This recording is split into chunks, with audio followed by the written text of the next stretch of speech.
Well, hello and welcome. This is Grace of gbmaltese, and I want to thank you for joining me as I get ready to read another story to you.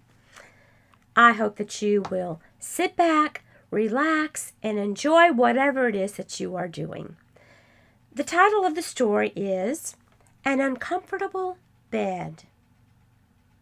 One autumn, I went to stay for the hunting season with some friends in a chateau in Picardy. My friends were fond of practical joking, as all of my friends are. I do not care to know any other sort of people. When I arrived, they gave me a princely reception, which at once aroused distrust in my breast. We had some capital shooting. They embraced me. They cajoled me, as if they expected to have great fun at my expense. I said to myself, "Look out, old ferret. They have something in preparation for you." During the dinner, the mirth and laughter was excessive and far too great. In fact, I thought, here are people who take a double share of amusement, and apparently without reason. They must be looking out in their minds for some good bit of fun. Assuredly, I am to be the victim of the joke. Attention to that. During the entire evening, everyone laughed in an exaggerated fashion. I smelled a practical joke in the air as a dog smells game. But what was it? I was watchful, restless. I did not let a word or a meaning or a gesture escape me. Everyone seemed to me an object of suspicion, and I even looked distrustfully at the faces of the servants.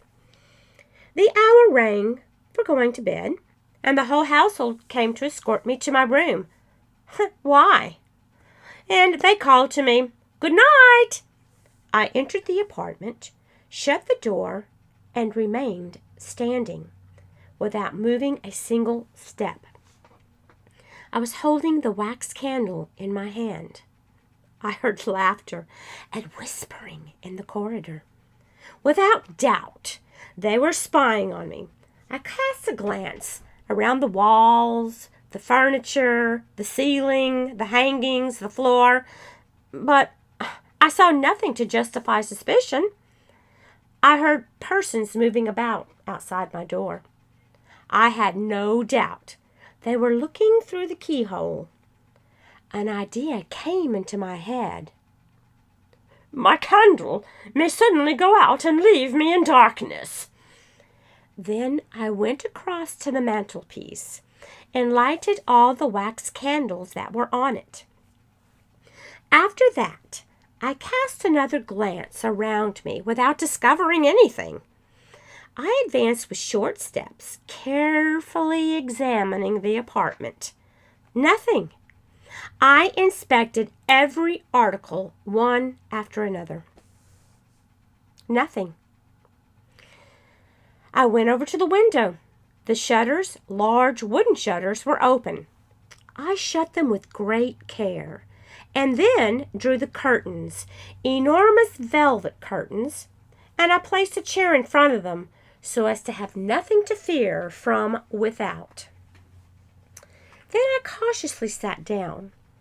The armchair was solid.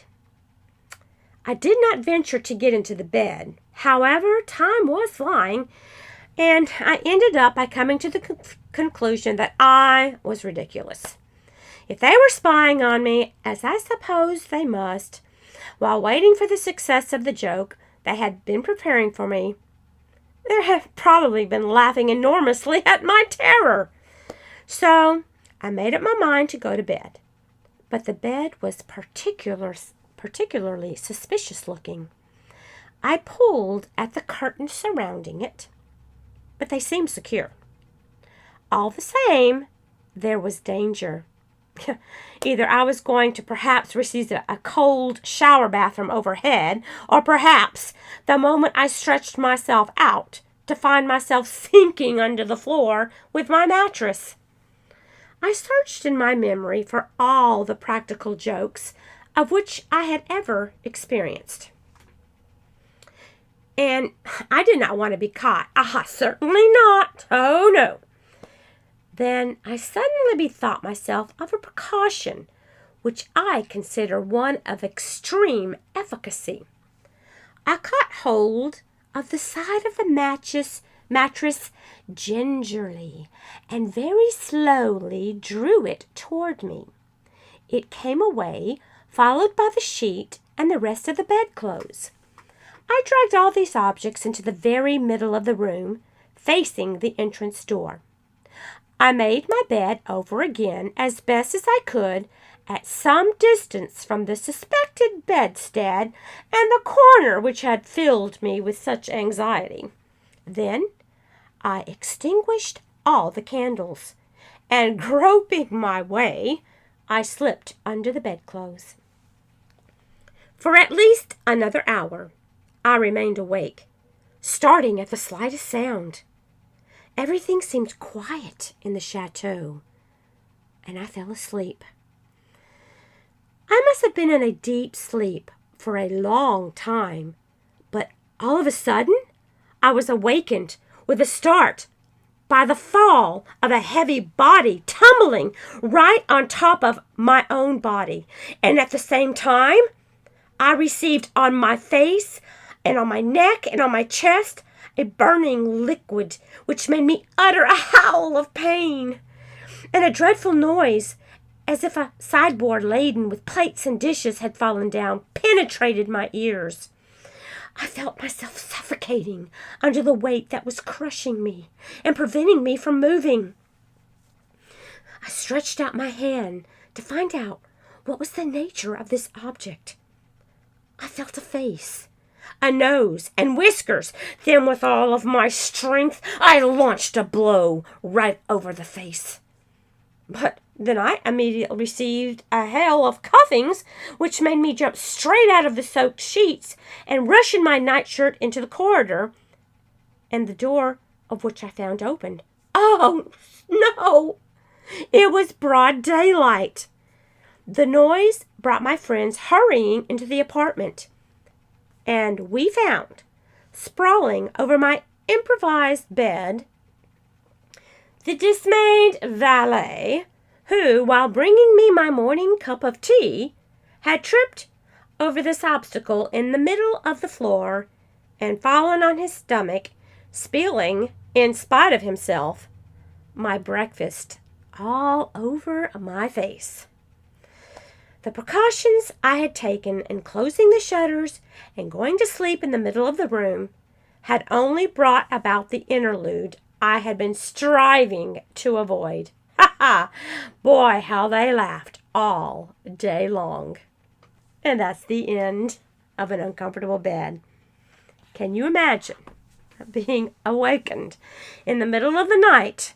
Well, actually, it was, I guess, early in the morning when his valet, or valet, or however you pronounce that in your country, tripped over him with his breakfast. So, yes, and trying to keep from having a trick played on him, he had one played on himself. Have you ever had anyone play tricks on you when you were trying to sleep? Yeah, that's a real fine thing, isn't it? When you are trying to go to bed and have someone play a wonderful joke on you.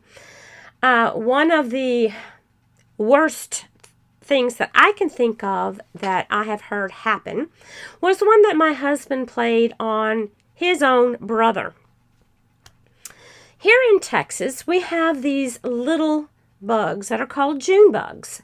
They are little brown beetles, and in the spring and summer months, they are quite abundant, and they cluster around lights. So they're hard little beetles with those legs that are all sticky when they walk on you. It's just gross, just the most disgusting feeling. It's like they're just clinging to you with little skinny legs. Well, anyway, what my husband decided to do was take my brother's pillow and pillowcase and fill the pillowcase with June bugs. Yeah, he thought he was quite clever at doing this. So he did this, and as he was lying on his bed, chuckling under his breath, all of a sudden he hears his brother jumping out of the bed, slapping bugs off of himself. I'm really not sure what his brother might have done to him, but I tell you what, if it had been me, I would have taken my pillow, bugs and all, and just been beating him over the head with it. Have you ever had anyone play a joke on you or do something to your bed, short-sheeted your bed, or any other type of horrible thing? To me, the deal that my husband did with the June bugs, that has got to be the grossest. But I hope you enjoyed the story and enjoyed the little bit that I added afterwards of the joke my husband decided to play on his own brother. I hope you're having a wonderful day. You take care of yourselves, and I'll be talking to you again soon. Love you guys. God bless. Bye.